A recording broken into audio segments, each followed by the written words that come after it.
Gyeongju, a national museum. This beautiful complex is where part of the APEC conference was held last month. And we were going to take you to see the Golden Crowns of Sheila, but it turns out you need to buy tickets. And by buy, I mean be here at a certain time to get tickets early in the day, and we were not that. So we're going to come back at a later date and see the crowns. They're on display until February 22nd. In the meanwhile, though, we're going to take you into the Wolji Museum Hall. This is where all of the wonderful artifacts from the Sheila Pleasure Palace, Tonggung, Anapchi Pond, have been collected. Objects from daily life. Objects that show what life was like for not just the royal family, but for everyone who lived, inhabited, and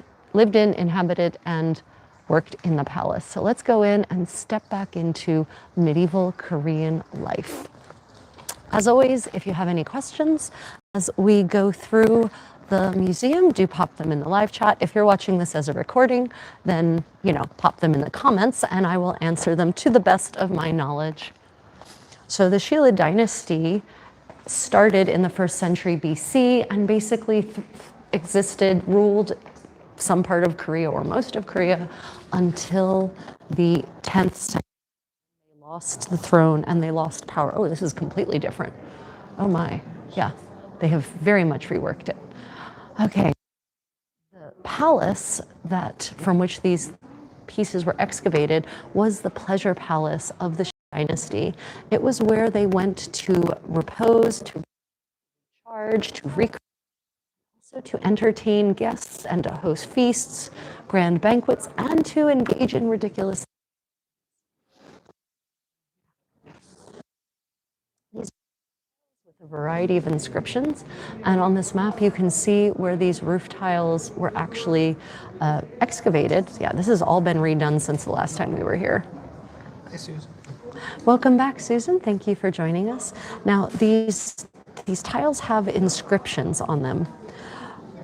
And, many of the inscriptions are, in good luck, prosperity, longevity, incantations and enchantments against fire, which was a common problem historically.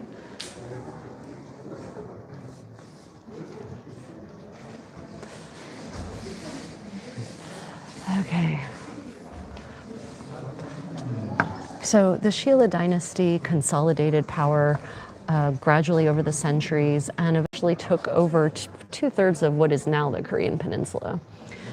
And so, eventually they built very sophisticated cities with lots of infrastructure. And of course, they had funerary rituals that were equally sophisticated. And so what we're seeing here are a variety of items that you do find in tombs, but they didn't find these in a tomb. They found these in the pleasure palace, which shows us the connection between the items we see in tombs to actual items used in daily life, which tells us that tomb items are not just ritual, they actually do represent real objects used in everyday life. Let's see what we've got here. I think that might be a mirror, number 1. Yes. No, it doesn't say. It just pottery fragments. Yeah, it's just pottery fragments. Not a mirror. Yeah, not a mirror if it's a pottery fragment. Yep, you're right. And of course, a video.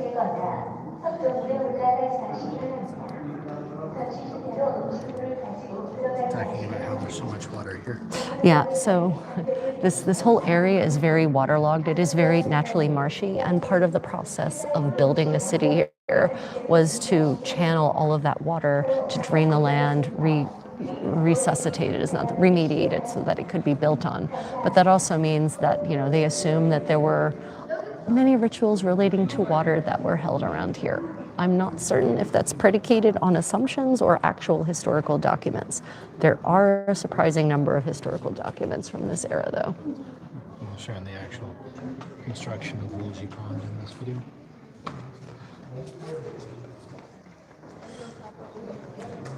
Yeah, so this is all new. They've completely redone this hall since the last time we were here.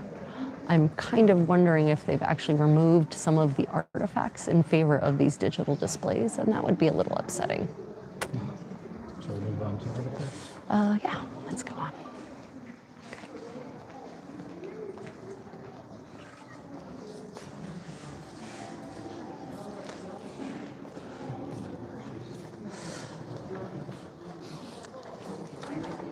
So in about the 7th century, the three kingdoms that were here in the southern part of Korea were unified, read warfare under the Shilla dynasty.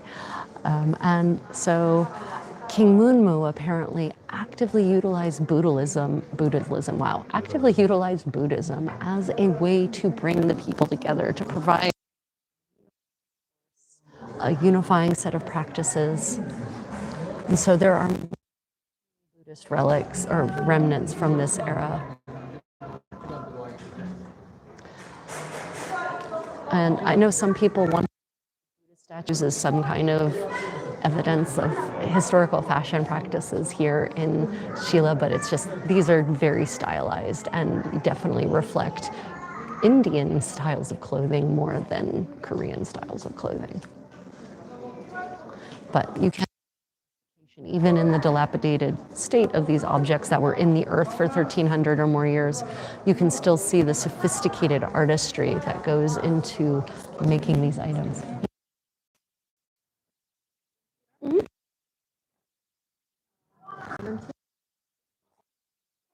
Excellent.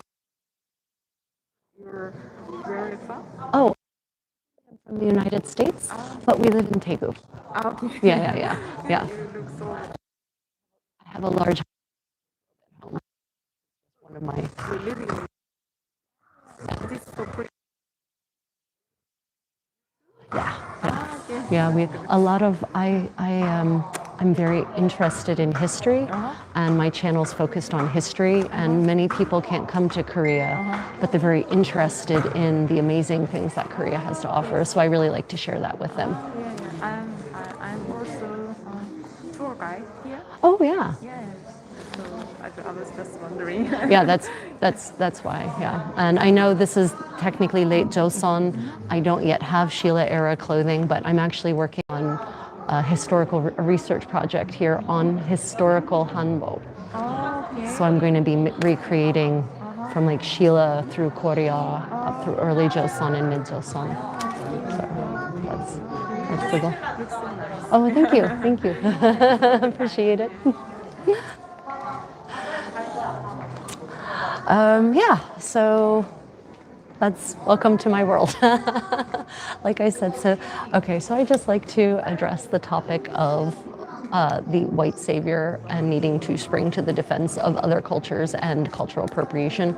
Koreans not only don't care if Westerners wear hanbok, they like it when Westerners wear hanbok. They feel honored, they feel seen, they feel validated. So if anyone tells you, well, you're a European or you're an American or you're a Westerner, you can't wear traditional Korean clothes, bullshit. The Asians don't need you to save them, so stop trying. Oh goodness, more weird digital displays. So sad. So sad. I think there might actually be rock crystal suspended here. Right, so this is called a nimbus. It's supposed to be a stylized cloud. And it says here that the insertion of various gemstones became a popular decorative element among metalwork artisans during the unified Shilla era.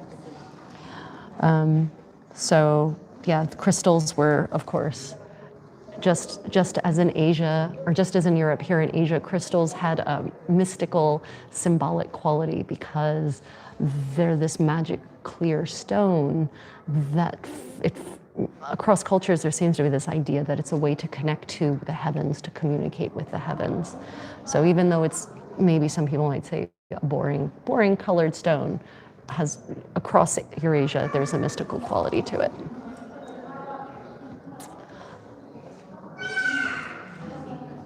Oh my goodness, these are new. Lacquered flower-shaped ornaments. So they are, wow, lacquerware. Let me see. Thin silver plates in the shape of flowers and butterflies were affixed to wooden plaques, which were then covered in lacquer and polished back down to reveal the silver designs. Unfortunately, all the silver ornaments have since fallen off, X-ray scans reveal the nails on the left and right sides of the wooden plaques.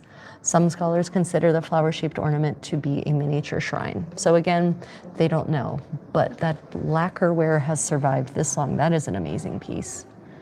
That is gorgeous. I have seen how lacquerware is made, and it is an amazing process. So this is a reproduction, just so you know. This is the original. Korean Museum Yeah, we're at the Gyeongju National Museum in South Korea. in South Korea. Welcome. Thank you for joining us. This is the hall of the museum that is dedicated to excavated finds from the first millennium, basically from the Shilla dynasty. Unfortunately, it looks like they've removed a lot of what was here and replaced it with a lot of digital nonsense. We'll find out. But we're hopeful.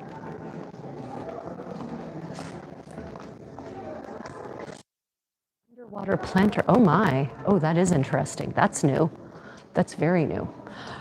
You are looking at original wood from the 7th to 9th century.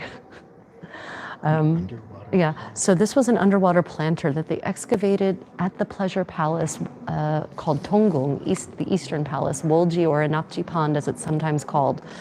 We were just there. If you want to see what that looks like, go to my Travels with the Creative Contessa channel. But this was a planter from the pond, and it was literally used to plant lotus. And this is what it looked like when it was excavated because it had filled in. The pond was gone. You'll be able to see it. Nope. A little bit, not really. Right. Let's see here. You are not AI. I'm not AI. I'm real. I'm real. I'm a real person. Do I need to bleed for you to prove that I'm not AI? I can show you the blisters on my heels. How's that?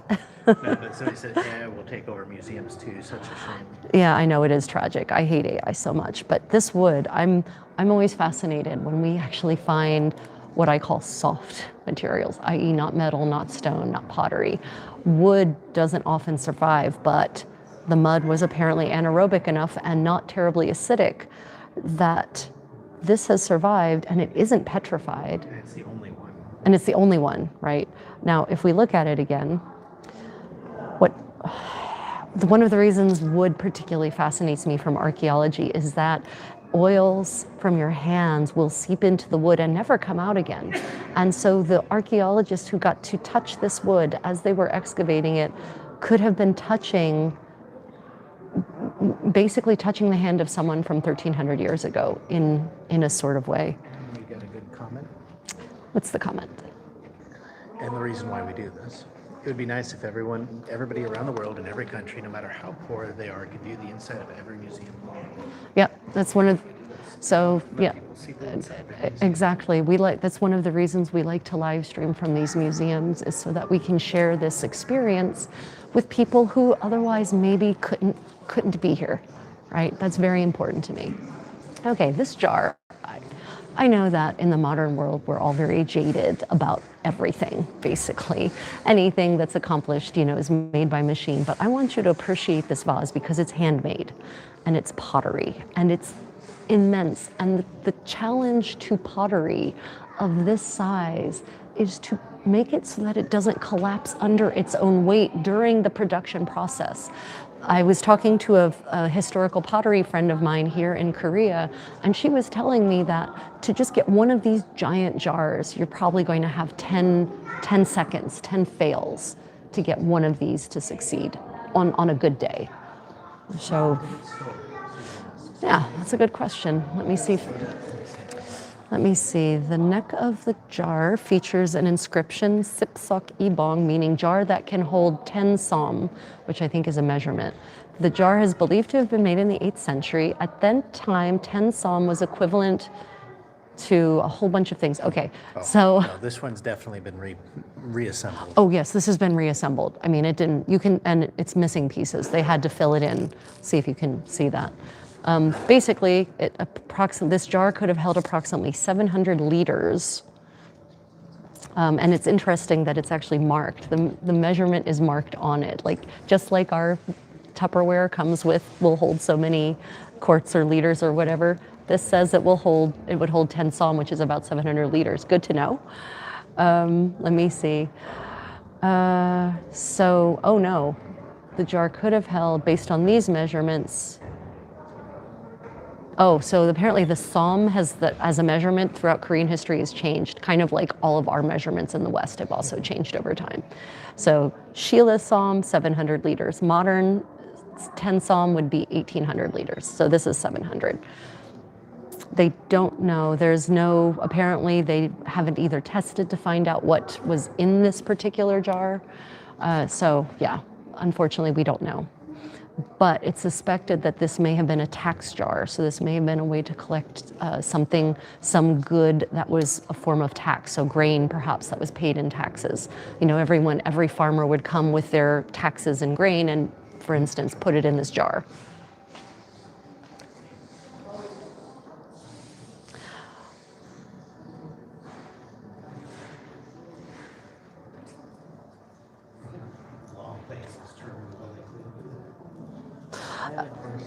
And apparently in the Three Kingdoms era, there were different measurements, right? The systems of measurements, just like in medieval Europe, were not standard. But when the Sheila dynasty conquered everything, basically, one of the main goals was to standardize the system of measurements to bring everyone together and also make commerce easier. Yeah, those little niggling details of daily life that modern people don't necessarily think about. Oh, that looks like a measuring stick of some kind. A ruler, that is a ruler. So all of you who sew, that object to the right is in fact a ruler. Dates to the 8th to 9th century. It's the only ruler discovered thus far from within the Sheila royal capital where we are now. It was excavated with this jar inscribed with the characters Tonggong-a, which I don't know what that is. Those are Chinese characters. I don't know what that means. Well, Tonggong, oh, wait a minute. Tonggong means East Palace, at least in modern Korean. A wooden stick was whittled smooth to create a rounded surface with grading marks inscribed at regular intervals along one side.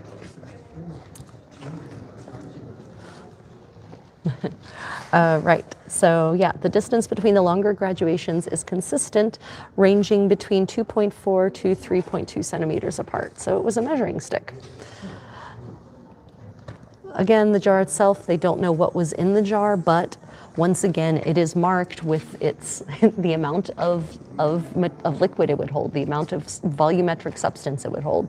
Once again, pointing to the importance of standardized weights and measures and knowing exactly how much every container contained. I have to tell you, I don't know any amphorae that have measurements marked on them.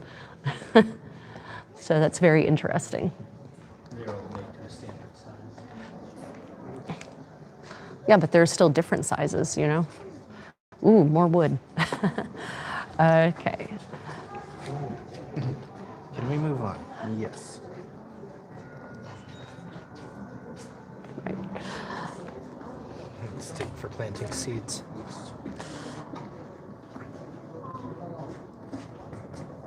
Yeah, that is, what the hell is that? Number 3.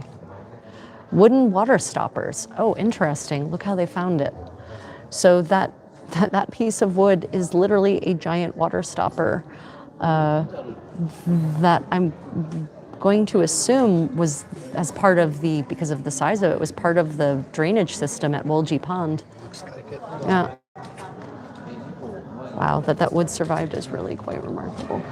Now that's one of the history books that provides knowledge about this era, and it's Tonggyeong Japgi translates to Miscellaneous Records of the Eastern Capital. Now this one is from dates to the mid-17th century, but it actually describes Wolji Pond as follows. So this was knowledge as of the 17th century. King Munmu built a pond within the palace and created artificial mountains by stacking rocks, modeling after them the 12 peaks of Mount Wushan. He planted flowers and raised exotic animals. To the west stood Imhaejeon Hall. So this is one of the records on which they based reconstruction. Dates to the 17th century, so who knows how accurate it is. Could be super accurate or not at all.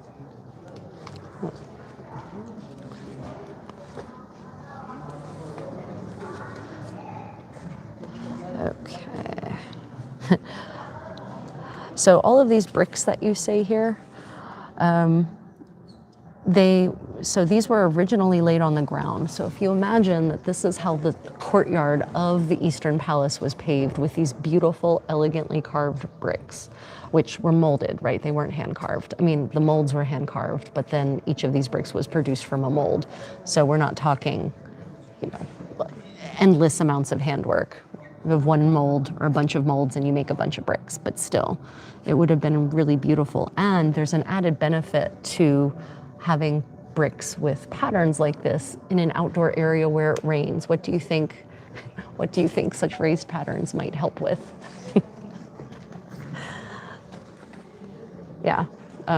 Yes, it adds traction because when it rains, as you might discover when you go to the Mediterranean and walk on slick marble pavers, the rain makes stones and bricks super slick. But if you add these beautiful patterns, suddenly they have a natural and beautiful grip. Makes me wonder if we have to use those ugly grip strips on our surfaces or if we could actually do something beautiful like this in public spaces instead. Roofing tiles. Yeah, we've got roofing tiles with various inscriptions. Here's the ends. Oh yeah, the ends with their protective, you know, these designs are designed to be protective, right? They're designed generally to ward off things like fire demons. I didn't say anything. Yeah. Fire was unfortunately a ever-present danger throughout all of pre-modern Korean history, just like it was really throughout all of pre-modern European history. How old are oh, these pavers? They're let me see, the pavers. Sorry, no, where are the bricks? Where'd they go? Oh, here it is. Yes, 7th century. So these are all 7th century. Try and hold the camera still so you can really see the patterns. And these are original 7th century bricks, not replicas. And they've survived 1,300 years. Pretty impressive. The boat's still here. Oh, nice. The pleasure boat is still here in its original form. So these are all bits of roofing, right? So these are tile ends, these are finials, and it gives you an idea of how ornate in all the little details the palace complex was. It wasn't just about painting things beautifully. Even all of the bits that were actually practical, you know, keeping the roof together, were still designed to be extremely ornamental. And also in some cases protective in the case of the protective daemons that were keeping away the not protective daemons. Which papers do you mean, Susan, for bridges? Yeah. There's bridges for walking, then is there now? Yeah, Susan, could you clarify your comment? It's something happened to it. It experienced an accident in the middle of transmission.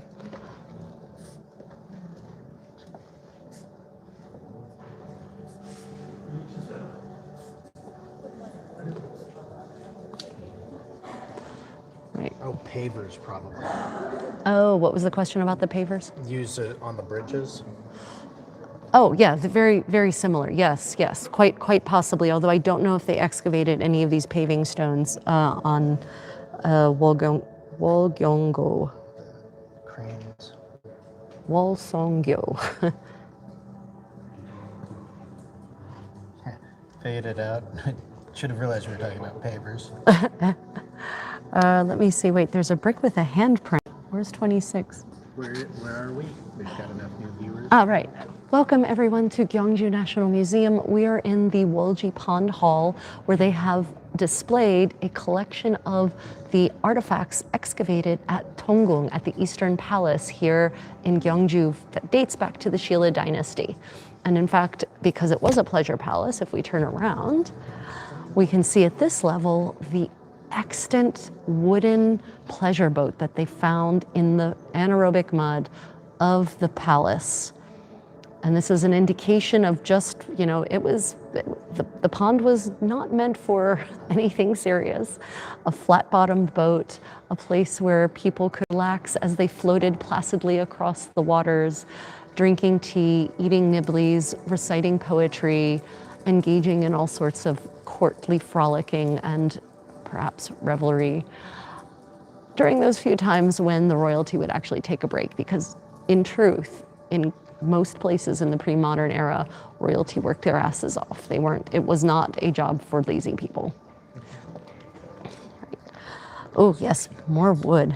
Very nice. Gosh, these are things we haven't actually seen before. Yeah, this is new. So up here, this presents the layers, the structure, the wooden structure in all of its layers that you would take to actually build. Wireframe. In wireframe. I don't know why. Who knows why they did it in wireframe. Right, and so these are some of the beams that actually survived in the mud from the palace. And they actually show you here in the picture, I don't know if they can see, what part of the roof those beams came from. The red circle around shows but you can tell that by the different sizes how they would stack up on top of each other from the beam up, getting wider and wider as you go up. You know, I'm thinking Lincoln logs. That's like much more sophisticated Lincoln logs. Say hello to Gypsy Rose. Gypsy Rose, welcome.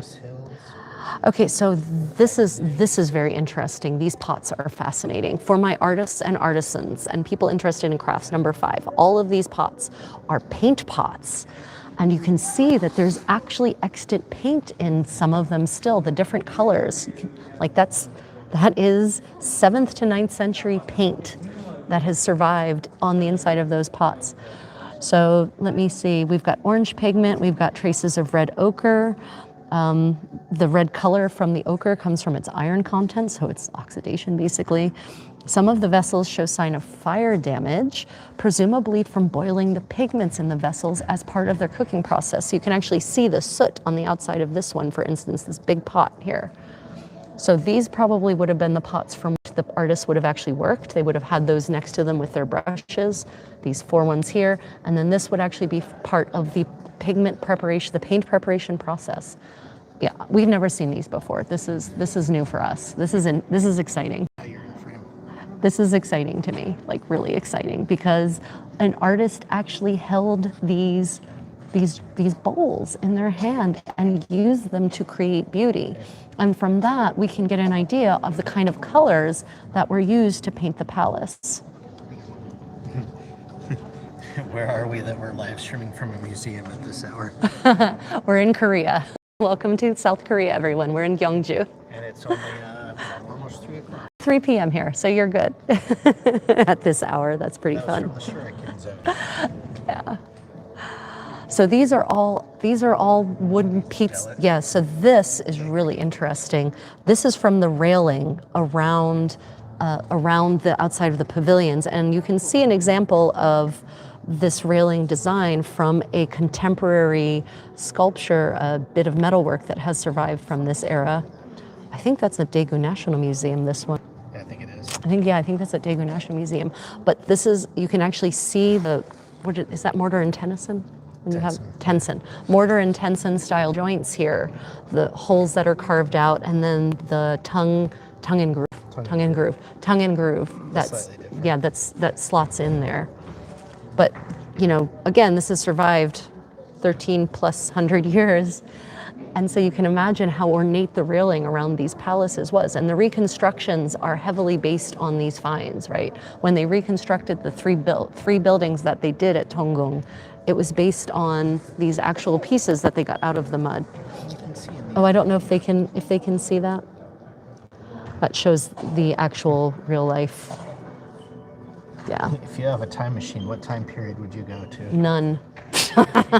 The future where it's hopefully healthier. Honestly, I would only want a window back to the past. I wouldn't want to go there. It's just too dangerous. I think a lot of those buildings. Yeah, if I had a time machine that allowed me to safely go back to a time, oh goodness, there's so many options. I would definitely want to go back to the Shilla dynasty, the height of the Shilla Empire, and see what it was really like. Now this gold is very interesting. These are pieces we haven't seen before either. So they don't know what they were. They just call them gold ornaments. But to me, they look like gold ornaments that would have gone on a person, not on a place or a thing. But that's really amazingly fine gold work. Somebody said, a very wise answer. There are 10,000 reasons to not go back to the past. Yeah, no, seriously, just really.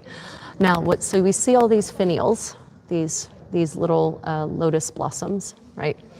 Well, they've actually reconstructed them and put them onto the frame so you can understand how they would have fit into the architecture. And so these are not included. By the way, the reconstructed palace does not have gold. It doesn't have any of these gilt bits, but you can imagine all of these little metal finials and ornaments all over the wooden superstructure, and how glorious that must have looked. Oh, and those hooks up there are absolutely practical. They were used to hold up shades, rolled up shades, right? That would drape down from the ceiling at the edges. Yeah, that's what they're showing you, the rolling shade, a Venetian shade, basically, like we would call it a Venetian blind. And those hooks would allow you to actually set the height, because I guess they didn't have a locking pulley system like we have now.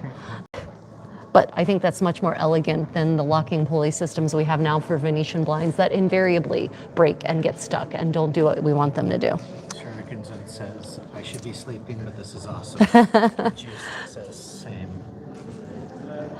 Let me see, one end has a round ring attached and the other end is finished in the shape of a lotus bud. Wow. So the tiny, talk about an eye for detail, those Venetian blind hooks, the little tiny ends are lotus blossoms, are lotus buds. And those are lotus buds as well. The finials on the railing, all lotus buds. Yeah, wow, just crazy. And here we actually have a rare example of wood surviving with the metal finials on it. So this is another way we can fill in the questions about how this palace looked in its heyday. When pieces like this survive, it's pretty fantastic. And that's why they have, one of the reasons they have attached the metal finials onto the railing like this, because they have that example down here. Susan's comment got held for review. Oh gosh, what did she say that got held for review? Saying because my eyes are closing and I have to jerk up. Oh, geez. James says hi from Colorado. James, hello. Welcome to Gyeongju, South Korea, to the National Museum of Gyeongju. We are in the Wolji Pond Hall. These are what we're looking at now. Yeah, so these are bones that were excavated at Wolji Pond. So Wolji Pond was the pleasure pond of the Shilla royal family, Shilla dynasty royal family.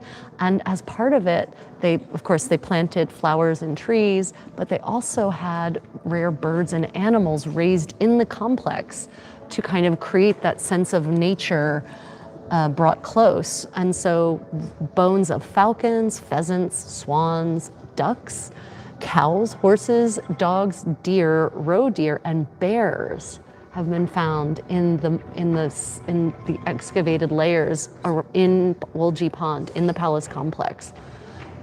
So just for anyone who's wondering, you see this cute little guy? That's what we call a roe deer. They're little. They're super cute. They're not like deer in America that can trample you in when you look at them crosswise. It's an odd idea to just keep horses there as a visual aid, but I guess so. Oh, wow. Okay, in the Chronicles of Japan, Nihon Shoki notes that Shilla sent peacocks and parrots to Japan in 647, Seems weird. and horses and camels in 680. Camels.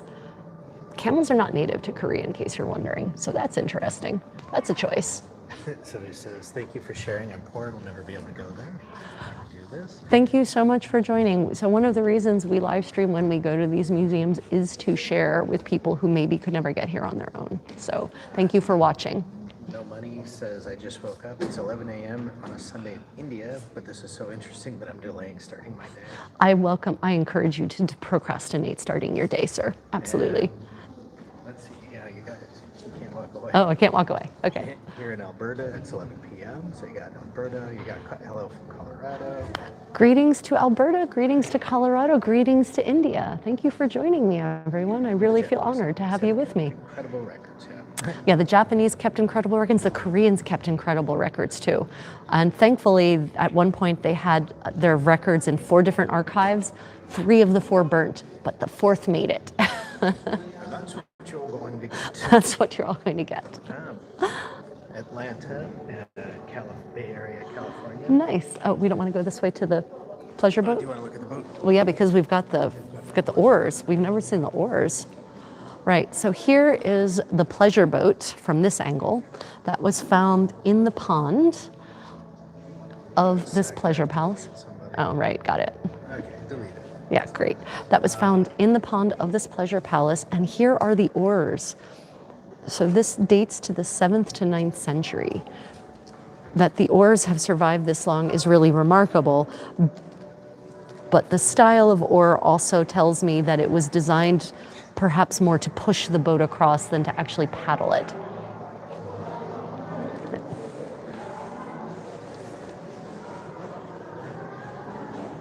So these oars are made from oak, and apparently the boat is also. And apparently, Pond has seen some stuff. yeah, this pond has seen some. It really has. Yeah, I would just encourage you all to let your imaginations run rampant vis-a-vis what may have happened in this pleasure boat. You've also got British and Small Island, Oh, nice. Los Angeles, Sydney. From all over the world. Well, everyone, thank you for joining me. What a fantastically global audience we have today. How exciting. Make sure you say, it's not my history. Which isn't my history. Well, James said your history is so much misunderstood. He's like, Oh, we're talking Korean history. we are talking Korean history. It's technically not my history, although I do consider this one of my adopted homes. But something that's funny about the description of the oars. So look at the handles. The description provided refers to these handles as ergonomic, as being it does. So it says they're from Toksoba. Toksova. Exactly, not a thing. Not a thing. I think it goes this way, or maybe. Well, let's see what's here. Ooh, okay. So one of the aspects of Korean museums that I really love is that they have these areas set up for people who are visually impaired with reproductions of various items so they can actually touch them, and then there's a braille description here. And for people who, and especially if they actually they can still hear, then they have descriptions, audio descriptions, so that people can actually feel what these objects look like while hearing about the history. What? Oh. And of course, for people who are handsy like me, this is fun too. You know, actually, now these are reproductions, everyone. Oh, you can see the hand very clearly. This is a reproduction of the brick that has a handprint in it from when it was being made, right? That's just, wow, that's kind of creepy. It's almost your hand. No, not really. Your hand No, is much bigger. my hand is much bigger. Wait, let me see. Oh yeah, goodness. But still, the idea that this is the handprint of someone who is probably making this brick, or a vandal, could go either way, I guess. Smarmy teenager, child, who knows? So yeah, I really love this about Korean museums. Oh yeah, so here's some, touch to start. Let's see. So this is the Pleasure Palace. In springtime. Woji Kwane Palja. I don't know, I'll just touch it. Touching random stuff. Oh, no, that's not exciting. Oh, interesting. Well, you can see the different. Wow. Yeah, so you can actually go through and get an up close and detailed look of the items. Oh, here, handsome. Look. Overview. This is how the grounds now look, and if you want to see this, we did a walkthrough this afternoon, about an hour before this, on my travels with the Creative Contessa channel, if you want to see that. It's quite a beautiful complex, but it's only been partially and fractionally rebuilt, really. Find the right people, you can explore the other sites. We're not there. We're exploring where we're at. Yeah,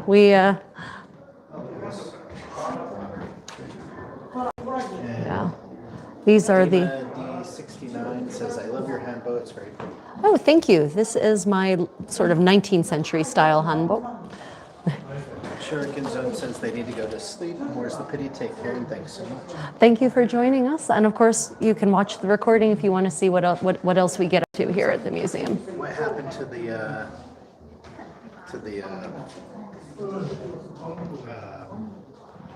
palace? What happened to the palace? Well, the Shilla dynasty was handed power over, as the Koreans put it, to Goryeo in 934 or 936, I don't remember which. And after that, the Goryeo capital was Kaesong, was up in what is now North Korea. So the city lost importance and the palace was abandoned, basically. It's expensive to keep it. Weirdly, yeah, it was just abandoned.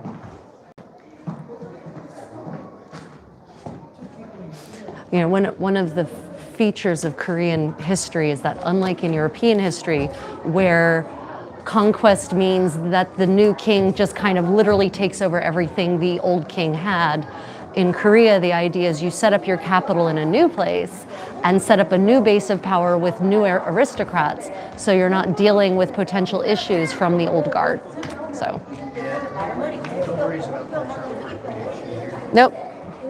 Nope. The Koreans don't want Westerners trying to save them. They don't think it's cultural appropriation when other non-Koreans wear their clothing, and they frankly love it, especially love it when Westerners wear hanbok, because it shows that their culture is valuable and validated. In fact, for those of you who are just joining, if you rewind to the beginning of this live stream, you'll see where one of the Korean museum volunteers comes up and gushes over me wearing this hanbok. So, yeah. That one dude toast says, I gotta go too. Have a good night. When it's night for you all, and definitely subbing. Well, thank you so much for joining and for subbing, for subscribing. Okay, so now we get into some objects of daily life, and this is the kind of stuff that really excites me. So here we actually have remnants of locks from the 8th and 9th century, yeah. So these locks feature inscriptions denoting where they were used. So one of them was used at Bugwimun Gate, another was used in Sajae-dang Hall, and the wooden slips, that little wooden tablet, that I can't believe that survived. It reads that this is the key to Cheksamun Gate and Saimun Gate. Yeah, so it seems that it was, attached as an identification tag to make sure everyone knew the lock that it fit. Yep. We just got into a huge... Oh my gosh, yeah. Okay, we'll come back to this case. A guided tour just walked up. No, God no. We are in Korea. We are in Gyeongju specifically. Here is a digitally restored, this is how the palace looked in its heyday. Hypothetically, I say hypothetically because they have to make a lot of assumptions. This is what it looks like now. Says, best live stream on YouTube 2024. Oh, well, thank you. Really appreciate that. I try to share informative, engaging, quality content. I'm not into the pop history game. It's not my deal, not my bag. Yeah, so here is how the palace probably looked in its heyday. This was the central building for, damn it. There's the water feature, which is still there and looks pretty much like that to this day, actually. Has dragon heads, actually. Wow, this is dizzying. It is very fast. My God. Wait, I can't keep up. I can't keep up. Sorry, we're just waiting until that tour group moves on so we can go back and enjoy those objects in more peace. Yeah, it is a beautiful recreation. Yeah, so my hope, everyone, my sincerest wish is that some robber baron from any country gets a bug up their butt and decides to fund the rebuilding of this entire complex exactly like this. And then my second hope is that they let me use it for medieval events. Just putting that out there to the universe. If there are any robber barons listening who are an admirer of my work, go ahead and make me happy. Yeah, it must have been such a beautiful experience. Yeah. And I said this earlier when we were at Tonggung Palace, and I'll say it again. There's a big difference in the aesthetic approach to landscaping in the West versus the East. So in Europe, in the West, the idea of landscaping is to make everything geometrical and symmetrical and to make nature conform to our aesthetic. In the East, landscaping is about enhancing the natural features of the land and bringing nature closer to where you live, right? So that's why here at Wolji Pond, at Tonggung, it's only the buildings that are rectilinear, but the landscaping, the ponds, the area of the pond where there are no buildings, feature lots of random curves because nature is random in some cases. Okay, we can go on now. Okay. Timing somebody out for 5 minutes. Okay. Well, so ladies and yeah, right. I wish you were that rich too, honestly. Right, so back to the objects of daily life. Okay, so we were talking about the locks. What's fascinating to me about these locks is that inscribed into them is the door, the gate that they were meant to lock. It also shows that they locked gates with actual locks. So that's also a bit of insight into the society. Let me see, number 2 is an ink. For those of you who are into calligraphy and illumination, that is an ink stone, and it features an inscription, Gyeongsa, which that's a temple, refers to a government office responsible for storehouse management. Sa usually means temple. Anyway, yeah, so apparently this was even the ink stones, even the ink stones were inscribed so that people knew to which department they belonged. It's the stick. Yeah, this inscription appears to have been made to identify the inkstone as the office's property. Yeah, so that is really fascinating.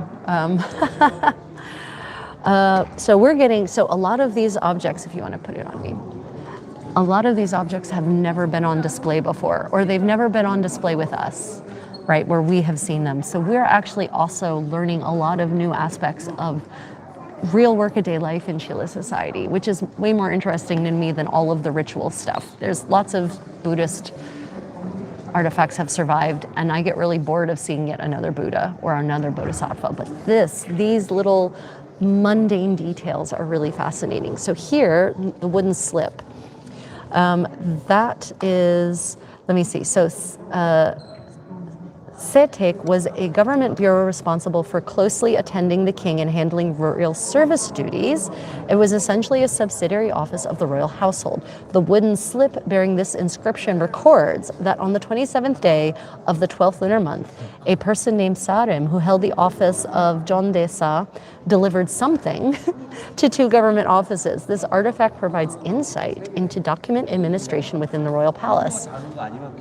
So apparently, delivered something, but unfortunately, the characters are almost gone, so they can't really read whatever the something was.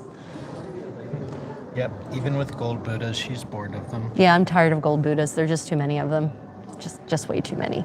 What's this then? So the bowl is part of that. Oh, part of that. Yeah, the bowl is part of that. The delivery. Yeah, part of the delivery. God knows what was in it. Switch hands, maybe?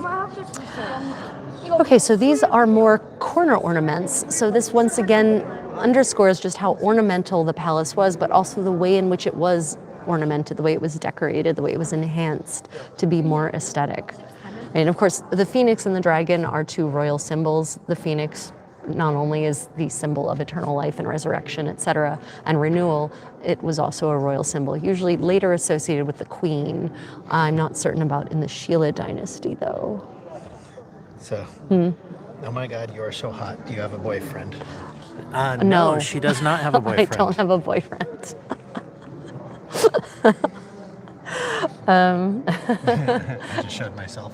But thank you for the offer. Appreciate it. So 13 is a wooden seal, and that looks very much like the sort of characters you see in seals these days. It's interesting that they're wood. This one is a replica, though, so I don't know where the original is. More delivery sticks. Yeah, more delivery sticks, 17, 16, and 17. They delivered lunch. It just says palace officials. That can't be what they mean. Could be their Okay, identification stick. right. So these are it seems these are identification sticks. So apparently these were low-level clerks who worked at the royal palace, and then in one of theirs might actually be their name. They're not certain because a lot of these characters are very old and they there's don't the always know die. what they mean. There is the party dice. So hard to see in this. The drinking, so they translate this as the drinking penalty die. So The drinking penalty die. okay, so this fork, and you can zoom in. You know, this 14-sided die was carved from oak, and it features drinking penalties inscribed on each side, such as drink 3 glasses of something not good for you at once. It evokes a scene of a festive banquet held by a king to boost the morale of officials weary from their duties. So yeah, this is a party game, and we actually have one of these, and we actually have used it at parties, and it's pretty fun because one of the penalties is that you have to write your name with your butt, and it's no more specific instructions than that. So Write your name with your butt. write your name with your butt. We have more ink stones. That's a gorgeous one. Yeah, I that's a love really, that one. that's a really, oh my gosh, wow. 20. Wow, 20 is beautiful. Wow, let me see. Wow, so apparently, okay, the administration of documents was systematized to ensure efficient state governance in the unified Shilla era. Ink stones and ink sticks were essential tools of the administration. Shilla ink sticks were renowned for their exceptional quality, which is attested to by the fact that there are ink sticks inscribed with the name Shilla preserved in Japan's Imperial Treasure House. Wow, those are old ink sticks. Are these ink sticks? Or are these No, 21? 21 is a water thing. Yeah, or no, Mixing the ink? no, it is an ink stick, but it's a replica. But these are replicas of the ink sticks that are preserved in Japan's Imperial Treasure House. Wow, wow. So if you ever wonder what a 8th to 9th century ink stick looks like, it looks like that. So for those who don't know, ink stick is basically Play-Doh. And you actually grind it on the stone, and then you drip little drops of water on it, and it mixes with the water that's water soluble. It mixes with the ground ink, and then you get your ink. So that means you actually have to know how much ink stick to grind versus how much water to mix into it. So scribes had to basically be experts at ink. Are the name slats written in Chinese? Yeah, they're written in Chinese characters.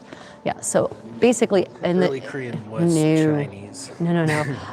So Hangul was invented in the 15th century. Here we're talking first millennium. The language of communication was absolutely the Chinese system of writing, which meant that it limited who exactly could actually read and write pretty severely.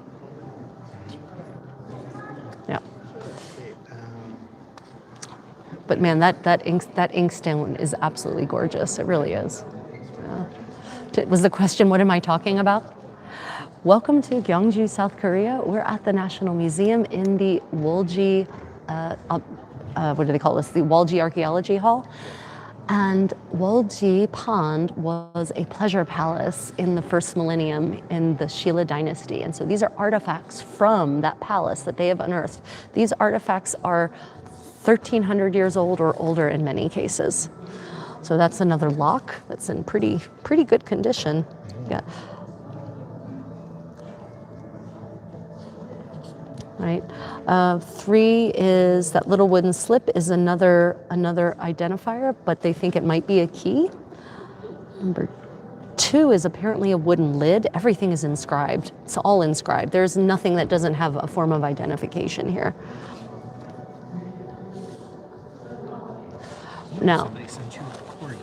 oh, thank you know for what the that corgi. means. We appreciate it, whatever the corgi is. Okay, so King Munmu was the first crown prince of Shilla to ascend the throne successfully. A little bit of history. That's pretty fun that all the crown princes had failed before that. So, yeah. So, King Munmu was apparently the first crown prince of Shilla to actually become king. Before that, all crown princes failed because birth is not necessarily a guarantee of kingship in Korea, and it never has been. So apparently, there were 9 government institutions that actually supported the crown prince, and the Wolji Pond had one of these offices. Now, the names of the institutions like Yongwang, which literally means Dragon King, suggest that the Crown Prince was actually responsible for overseeing Wolji Pond, which is why there are thoughts that Tonggung, the Eastern Palace, might have been where the Crown Prince lived, to kind of keep a separation between the reigning king and the heir, so to say. Emma sent you flour.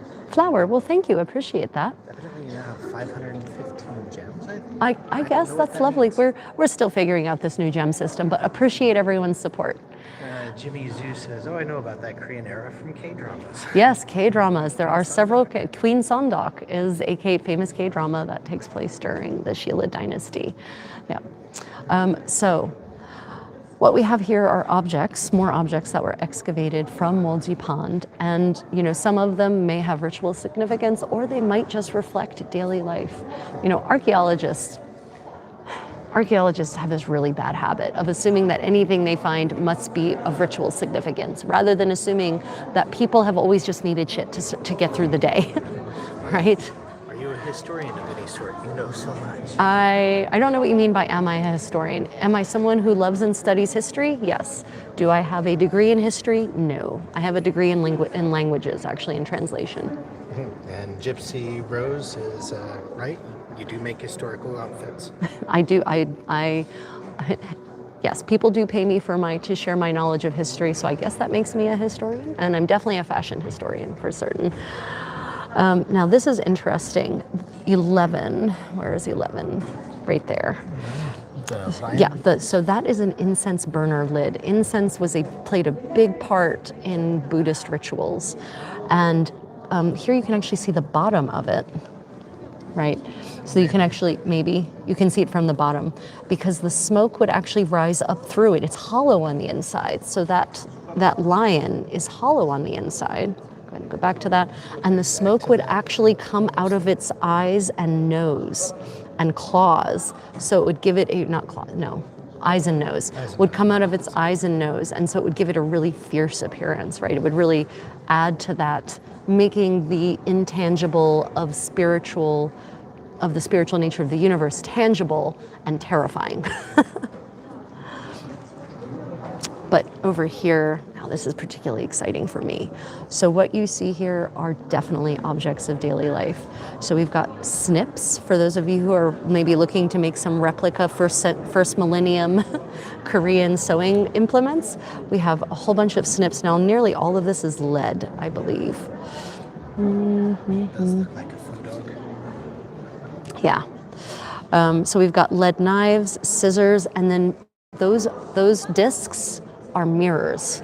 You have to imagine that they were polished, and that they would actually be polished to a shine that is shiny enough to actually see a reflection, right? This predates the era of silvered glass mirrors by centuries.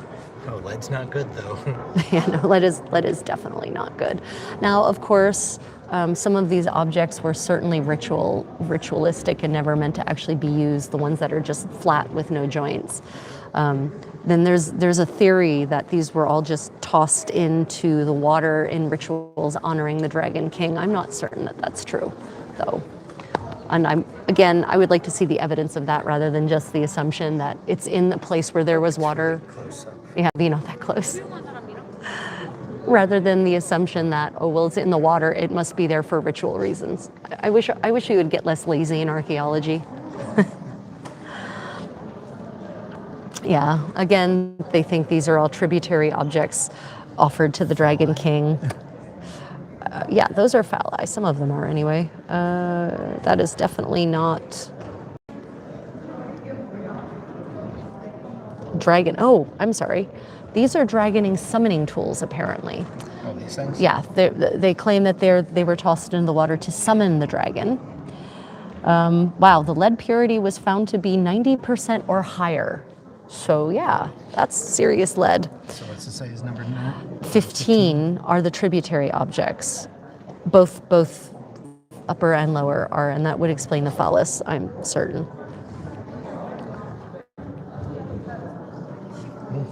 Zach says they were just at the Carnegie History Museum in Pittsburgh. Pittsburgh. Oh, nice. Yeah, Robert, I see. I miss the old school robber barons, the Carnegies, the Rockefellers, the Vanderbilts, who endowed beautiful museums and built beautiful architecture and universities. Modern robber barons suck.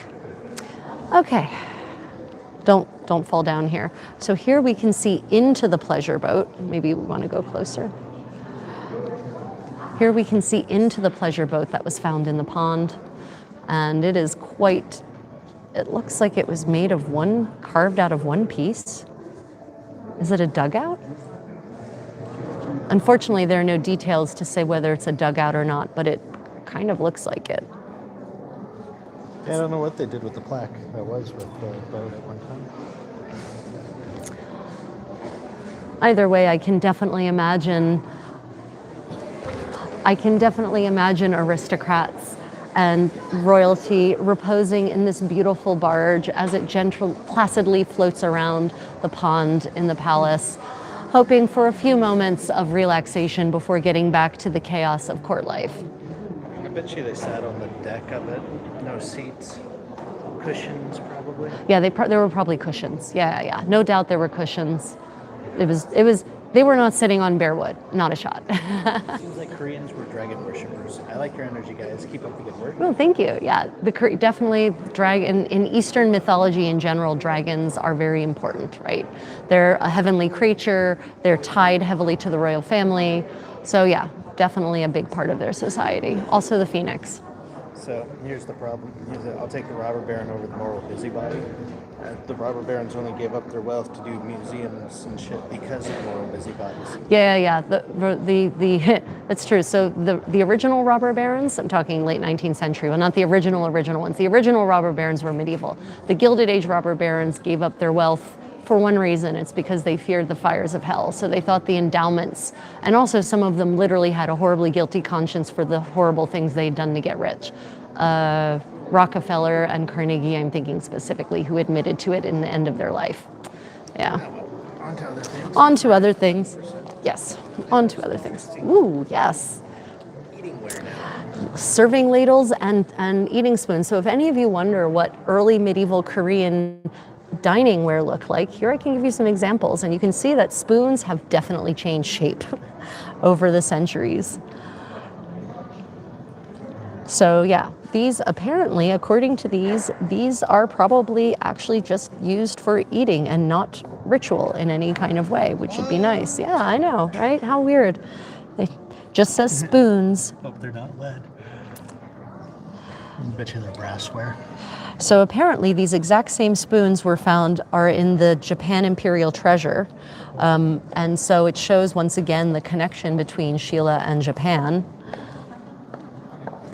It is thought that the spoons with the round bowls were used for serving, which makes sense, and the spoons used with the oblong bowls were used for food consumption, which makes sense, because that will fit in my mouth, that will not. Yep, and apparently, according to the history here, Sheila brassware, which is what you see there, this is Sheila brassware. Oh, right, sorry. Now do it. Sheila brassware, those pieces there, were apparently very popular at the Japanese royal court in this era. So it says that according to the Wamyo Ruijusho, a dictionary compiled in Japan in the 930s, metal vessels containing brass, known as sara in Japanese, were made in Sheila and imported to Japan. These vessels were also called sabora, as it phonetically resembled sapra, an alternate name for Sheila. This is the name by which Sheila came to be known in Japan, demonstrating the extent to which the Japanese valued Sheila brasswares. And apparently there are still Sheila brasswares preserved at the Shosoin Repository, which is the Imperial Japanese Treasure House. So that's pretty impressive. I would like servingware like this, and those spoons are pretty cool. Yeah, but look, so all of this is brassware that has been preserved. So yeah, pretty cool. 10 looks like lacquer. Yes, lacquered vessels. Okay, so 10, those are lacquer vessels. And so if any of you don't know what the process of doing historical lacquerware is, look it up and watch a video. It's a ridiculously complex and labor-intensive process. But these were generally used for storage because lacquerware, despite being expensive and a luxury item, was basically the plastic of the pre-modern Asia, right? So apparently the core is made of Korean pine in general. Sometimes it's made of a kind of linden. And of course, they're also inscribed so that you know to what part of the household they belonged. Okay, what's number 9? Number 9, those are records of palace food. Aha, so we were talking about food earlier. Let me swap places with you so I can see. Right, so these wooden slips, let me see, they record the information relating to food. Several record that a sauce jar held a fermented sauce made of stingray and boar. That sounds horrifying. Stingray and boar.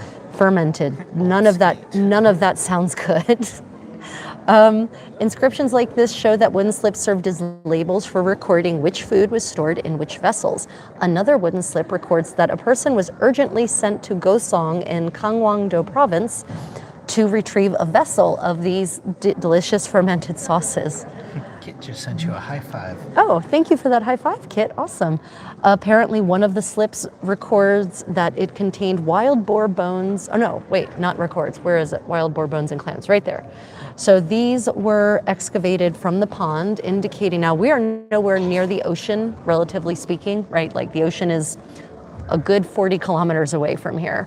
And yet, they had clams here and wild boar. I do a lot of fermenting. Yeah, there's a lot. So fermentation. Number 8, go with that one. 11. 11 is a barrel-shaped vessel and a steamer. I don't know what the steamer is, but that vessel is super cool. And that's the barrel-shaped vessel. Oh, 11 and 12, yes. Okay, maybe. No, that's a barrel-shaped vessel, isn't it? Vessel. That's a steamer. Oh yeah, because look Yep. underneath of it. Yep. Look, do you see the light coming through the holes? Yep. Oh, yes. Oh my gosh. Okay. Yeah. So that's right. actually a colander. Okay. So you see? Can they see? Holes, I think. Can you see the holes, everyone? No, not really, sadly. But maybe they can see the light. So this giant vessel is a colander, basically. They say it's for steaming, which is perfectly legitimate. You could steam dumplings. You could steam any number of things in it. The barrel-shaped vessel does not. Sure. We'll show that. It's going to be a dildo in 200 years. This is a food container-shaped vessel. Let me see. A human figure, number 13. A human figure was painted onto the interior bottom with ink, but only the lower body remains due to breakage. Characters written around the edge, the bottom, but they've since worn away, making them illegible. So probably the characters that were written here would have told us what was in them. They're no longer there, but 14 is really cool. This, they call it a furnace. It's a stove. This is a cooking stove, everyone. And the Romans had very similar cooking stoves, the ancient Romans. You can see it on one of our travel live streams on the Travels with the Creative Contessa. So the upper part has 2 openings, allowing for multiple foods to be cooked at once. So this is like a 2-burner stove, everyone. Traces of burning can be seen on the inside of the stove. Birds' designs were stamped across the front, with birds appearing to fly from left to right. So even the stoves are beautiful. But yeah, you can actually see the burner and the cooking vessel placed inside of it. So for those who don't know, you wouldn't put a fire under here. Probably you'd put coals. A fire could be problematic and actually might try to go out. But you would, I suspect you would put coals under there. Hot coals, very hot coals. We need to go faster. Yes, do we? Okay. Ooh, glassware. Oh, okay.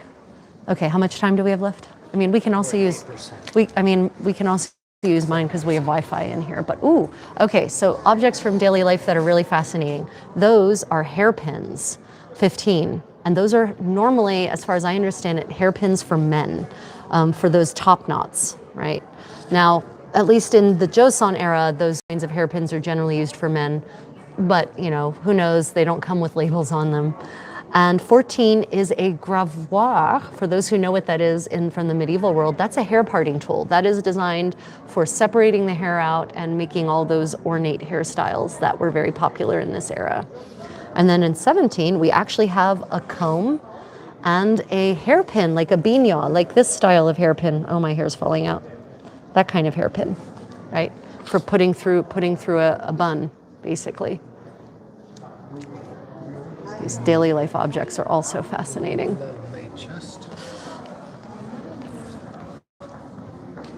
Okay, good. Okay, yep, let's go over here. Okay. Ooh, this is a lacquered inkstone. Wow, that's been used to hell and back. So let me see, there's actually a wood frame on the bottom. The wood was carved to hold an inkstone, which features black lacquered edges. The sides were finished with needle fir, that kind of wood, while different species were used for the inner part where the inkstone was inserted. That seems really ornate. The use of black lacquer around the edges indicates that this was a highly luxurious inkstone. It is the only extant lacquered inkstone in Korea, and given the wear of the well where the ink pooled, it appears to have been used for a long time, which was my observation. It's like, good God, how worn out is this? It's very hard to see. Oh yeah, wow, those are very hard to see. But that's a dice. That's a die. That's a normal dice like we would understand it, with 1 through 6 on the inside, and that dates to the 8th to 9th century. Yeah, those are pips. Wow. There you go. Looks like any die you would find today. What's the other thing? That must be a gaming piece then. Yeah, they don't know. They just say a stone statue. Could be a game piece though. Okay, now that amazing piece of glassware is yet another connection to the Eastern Roman Empire. So it dates to the 8th to 9th century. And unlike other glassware, which was only discovered in tombs, this was discovered in a dwelling site. So apparently it features a high lead content. Oh no, here we go. No, glass, apparently they did develop glass blowing here in the 7th century onward, but only with high lead. This glass has no traces of lead, which means that it was probably imported from Constantinople or from the Eastern Roman Empire. Gorgeous. Okay. Oh, damn it, we're not gonna do we don't have time to get to the. You want to do that? Yeah. This. Yep. Okay, this is an essential object in a place where the world is lit by candles. This is how you blow out candles. You don't blow them. You literally cut the wick, and then the fire